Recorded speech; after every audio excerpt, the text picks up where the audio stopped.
Welcome दोस्तों। इस video में बात करेंगे इस वक्त सोशल मीडिया पर क्या वायरल चल रहा है। तो सीजेपी प्रोटेस्ट यानी कॉकरोच जनता पार्टी प्रोटेस्ट के अंदर कई लोगों की एंट्री हो गई है। यानी कई लोगों ने बोलना शुरू कर दिया है, चाहे वो एक्टर हो जाए, सिंगर हो जाए, म्यूजिक डायरेक्टर हो जाए, तमाम लोगों ने बोलना शुरू किया है। क्या कुछ कहा जा रहा है मैं आपके साथ शेयर करूंगा। कुणाल कामरा की भी एंट्री हो गई है। उन्होंने किस तरीके से मंच पर खड़े होकर के बयान किया है, जो मेन पॉइंट्स है मैं आपके साथ शेयर करूंगा। उसी के साथ साथ आपके साथ शेयर करेंगे कि सुधीर चौधरी लगातार सरकार के बचाव में और सीजेपी प्रोटेस्ट के खिलाफ अपना शो भी कर रहे हैं, ट्वीट भी कर रहे हैं। इसको लेकर के अभिनय मैट्स ने क्या कुछ कहा और सोशल मीडिया पर किस तरीके से सुधीर चौधरी को ट्रोल किया जा रहा है मैं शेयर करूंगा रिपोर्ट में। ध्रुव राठी का भी वीडियो आया है, ध्रुव ने क्या कुछ कहा है वो मैं बताऊंगा, क्योंकि हंगर स्ट्राइक इससे पहले भी हो चुकी है और उसका क्या नतीजा निकला था। ध्रुव राठी ने वो बताया है कि सरकार ने किस तरीके से ऐसे मामले देखने छोड़ दिए हैं। क्या कुछ हो सकता है, क्योंकि यह भी डर सता रहा है कि इतने दिनों से भूखा रहना किसी की जान पर भी आ सकती है और जो कंडीशन है वो तो बुरे हैं ही, लेकिन सरकार कब बोलेगी ये पता नहीं, लेकिन लगातार आवाज उठ रही है। पूरा रिपोर्ट शेयर करेंगे आपके साथ इस वीडियो में और उसी के साथ साथ छोटे बड़े कई सारे अपडेट्स होने वाले जो कि अमूमन हमारे शो में होते हैं।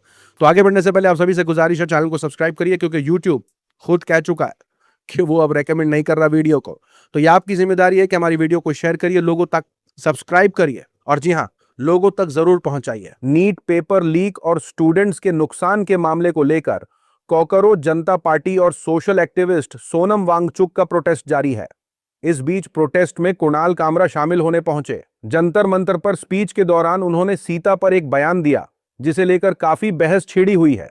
जंतर मंतर पर अभिजीत दीपके की मौजूदगी में कुणाल कामरा ने सरकार को लेकर तंज किया है, जिसमें उन्होंने हिंदू कथाओं का जिक्र करते हुए मजाक भी किया था। उन्होंने कहा था, सीता के पति का नाम लेकर नीता के पति के लिए काम करते हैं। ये जो सरकार है, ये जो कर रही है, ये बहुत सालों से कर रही है और हमने देखा है कि ये लोग बस सीता के पति का नाम ले लेके नीता के पति का काम कर रहे हैं।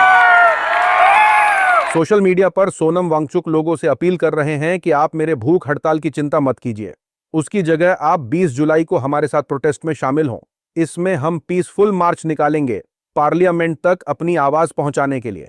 तो 20 जुलाई को बहुत से सांसदों के साथ आप सब आइए, हजारों की संख्या में हम सब मिलके इस मुद्दे को संसद के हवाले करेंगे। फेमस यूट्यूबर ध्रुव राठी ने भुवन बाम और आशीष चंचलानी का पोस्ट शेयर करते हुए कहा कि आजकल के बॉलीवुड स्टार्स से ज्यादा हिम्मत तो सोशल मीडिया के इन्फ्लुएंसर्स में दिखाई दे रही है। जैसा मोदी जी ने जीडी अग्रवाल के साथ किया था, क्या वही काम सोनम वांगचुक के साथ करना चाहते हैं?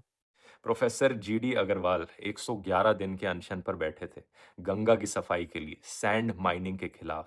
उनकी सरकार से अपील थी कि सरकार गंगा को साफ करे, सैंड माइनिंग को रोके, और उसी चीज को लेकर वो फास्ट पर गए थे। और पता है 111 दिन तक वो फास्ट पर बैठे रहे, सरकार का मुंह तक नहीं खुला। और जिस दिन उनकी मृत्यु होती है उस दिन नरेंद्र मोदी का ट्वीट आता है, saddened by the demise of professor GD Agarwal. तब उन्हें एकदम से उदासी फील होती है, अरे मुझे तो बड़ा बुरा लग रहा है इनकी मृत्यु हो। आप सोच सकते हो अगर सोनम वांगचुक के साथ ऐसा हुआ, यहां पर भी एग्जैक्टली सेम केस रिपीट होगा। साथ ही साथ देखिए, गोदी मीडिया को अभिजीत दीपके के पीछे लगा दिया है।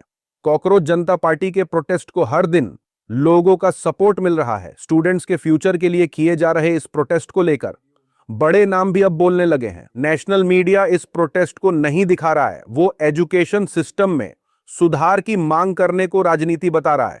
एंकर सुधीर चौधरी सोनम वांगचुक के कंधे पर बंदूक रखकर अभिजीत पर चलाने की कोशिश में लगे हैं। सुधीर एक ही नैरेटिव पकड़कर बैठे हैं कि सोनम वांगचुक की जगह अभिजीत को भूख हड़ताल पर बैठाओ, प्रोटेस्ट को लंबा चलाओ। सुधीर ने एक बार भी ये नहीं कहा कि मोदी सरकार के मंत्री धर्मेंद्र प्रधान को इस्तीफा देना चाहिए और स्टूडेंट्स की बात सुनना चाहिए। सुधीर ने अभिजीत पर शो कर दिया, जिसके बाद लोगों ने उन्हें एक्सपोज कर दिया है।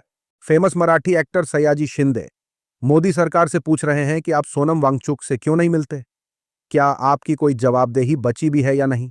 बॉलीवुड के फेमस सिंगर विशाल ददलानी बोले कि सरकार को प्रोटेस्ट करने वाले लोगों की बात सुनना चाहिए। वो कोई सरकार बदलने की बात नहीं कर रहे हैं, बल्कि देश के लिए थोड़े बहुत सुधार की मांग कर रहे हैं। सिंगर ने सोनम वांगचुक और प्रोटेस्ट करने वालों के साथ अपना सपोर्ट भी दर्ज कराया है। कोई हक से बाहर की बात नहीं कर रहा है इसमें। ये कोई सत्ता परिवर्तन की बात नहीं है, ये बात है स्टूडेंट्स के हक की। उनके फ्यूचर की, हमारे देश के फ्यूचर की। भाजपा सांसद मनोज तिवारी इस प्रोटेस्ट के बारे में बात करते हुए एक कदम आगे निकल गए। उनका दावा है कि ये प्रोटेस्ट स्टूडेंट्स का नहीं है, बल्कि आम आदमी पार्टी का प्रोटेस्ट है। ये तमाम लोग आम आदमी पार्टी के लोग हैं। सोनम वांगचुक भी अरविंद केजरीवाल का आदमी है। ये लोग देश के विकास की रफ्तार कम करना चाहते हैं। सोशल मीडिया पर ये सब देखकर कॉमेडियन राजीव निगम बोले कि अगर ये ऐसी बातें नहीं करेंगे तो पढ़े लिखे और अनपढ़ में फर्क कैसे दिखेगा, वो भी तो दिखना जरूरी है। अनुराग ने कहा कि अब तो हद हो गई है। बहरे भी इतने बहरे नहीं होते और अंधे भी इतने अंधे नहीं होते। जानवर और शैतानों के दिल भी इतने पत्थर दिल तो नहीं होते। ये उनसे भी आगे निकल चुके हैं। इन्हें आदमखोर से मिलाना गलत नहीं होगा। अब चुप रहने में भी शर्म आने लगी है। आखिर इंसान कब तक चुप रहेगा? सुधीर चौधरी की फटकार लगाते हुए फेमस टीचर अभिनय मैथ्स ने कहा कि आपका ज्ञान कमाल का है। आपने सरकार के बचाव में पूरा शो कर डाला, लेकिन उसी सरकार से सवाल करने और उनसे जवाब मांगने की हिम्मत नहीं दिखाई। ऐसी नकली पत्रकारिता कब तक करोगे? उसी के साथ देखिए यूपी में किस लेवल की सियासत चल रही है। कुछ लोगों का मानना है कि यूपी में बुलडोजर एक्शन मुस्लिम लीडर्स की आवाज को दबाने की कोशिश और मैसेज है। समाजवादी पार्टी के नेता आजम खान ने यूपी के रामपुर में यूनिवर्सिटी बनाई है, जिसका नाम जौहर यूनिवर्सिटी है। यूपी और रामपुर में भाजपा की सरकार है। उन्होंने आजम खान के ड्रीम प्रोजेक्ट यानी इस यूनिवर्सिटी पर बुलडोजर चलाने का फरमान निकाला है। आरोप लग रहे हैं कि यह यूनिवर्सिटी बिना नक्शा पास किए बनाई गई है। करीब 15 दिन बाद इस पर बुलडोजर चलेगा। यूनिवर्सिटी की 40 में से 38 इमारतों को गिरा दिया जाएगा। सोशल मीडिया पर इस खबर के बाद विपक्ष और लोगों ने सरकार को घेर लिया है। कहा जा रहा है कि ऐसा काम सिर्फ तानाशाह सरकार ही कर सकती है, क्योंकि वो इस यूनिवर्सिटी के बनाने वाले से नफरत करते हैं।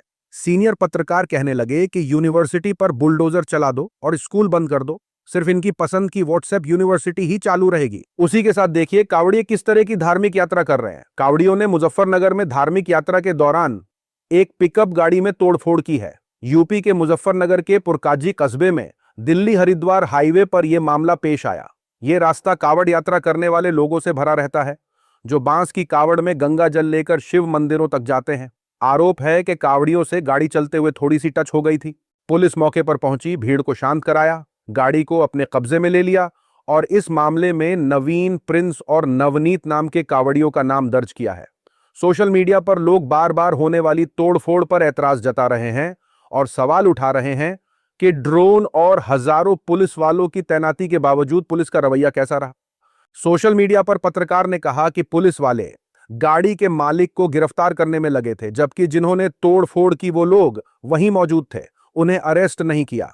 गाड़ी का मालिक अपनी जान बचाकर भाग गया था। यह खबर देखिए, जिसने एक परिवार को जिंदा जला दिया, उस बजरंग दल के क्रिमिनल को रिहा किया जा रहा है। सुप्रीम कोर्ट ने ओडिशा सरकार को दारा सिंह की सजा कम करने की अर्जी पर फैसला लेने के लिए 19 अगस्त तक का वक्त दिया। दारा सिंह 2000 से जेल में है। उसे ऑस्ट्रेलियाई मिशनरी ग्राहम स्टुअर्ट स्टेन्स और उनके 2 बेटों को जिंदा जलाने के मामले में कसूरवार ठहराया गया था। अदालत ने पहले जुबानी तौर पर सुझाव दिया था कि उसे इंडिपेंडेंस डे तक रिहा कर दिया जाए। दारा के वकील ने कहा कि अदालत चाहती थी कि राज्य सरकार दारा को सजा कम करने पर फैसला लेने से पहले ही रिहा कर दे। मामले की सुनवाई 19 अगस्त तक टालते हुए बेंच ने कहा कि इस बीच हमें उम्मीद है कि सरकार की कमेटी अपना फैसला ले लेगी। सोशल मीडिया पर दारा सिंह की रिहाई की खबर सुनकर लोग अदालत को उसके क्राइम का इतिहास दिखाने लगे। बोले कि उन क्राइम्स में दारा एक गुस्से में भरी भीड़ को लेकर ओडिशा के मयूरभंज जिले में शेख रहमान, जो एक मुस्लिम कारोबारी थे, की कपड़ों की दुकान पर पहुंचा। वहां दिन दहाड़े लगभग 400 लोगों के सामने और रहमान के घर वालों की मौजूदगी में दारा ने उनके दोनों हाथ काट दिए और बाद में उनके जिस्म को आग लगा दी। सोचिए, ऐसे शख्स को सजा कम करके रिहा किया जा रहा है। अभी के लिए इतना ही। अपनी राय सुझाव कमेंट में जरूर बताएं और जैसे कि मैंने कहा कि वीडियो को लोगों तक पहुंचाइए, तो जरूर से हमारी वीडियो लोगों तक पहुंचाइए। व्हाट्सएप में पहुंचाइए, फेसबुक में, जहां पहुंचा सकते हैं पहुंचाइए, ताकि लोगों को वो खबरें भी मिले जो मीडिया आपको नहीं दिखाता, छुपाता है, या मीडिया खुद प्रोपेगेंडा करता है। वो सारी रिपोर्ट्स आपको हमारे शो में मिला करती हैं। तो जरूर से हमारे चैनल को सब्सक्राइब करने के बाद वीडियोस को शेयर करना मत भूलिए। अभी के लिए इतना ही। मिलूंगा अगली वीडियो में, तब तक के लिए अपना ख्याल रखें।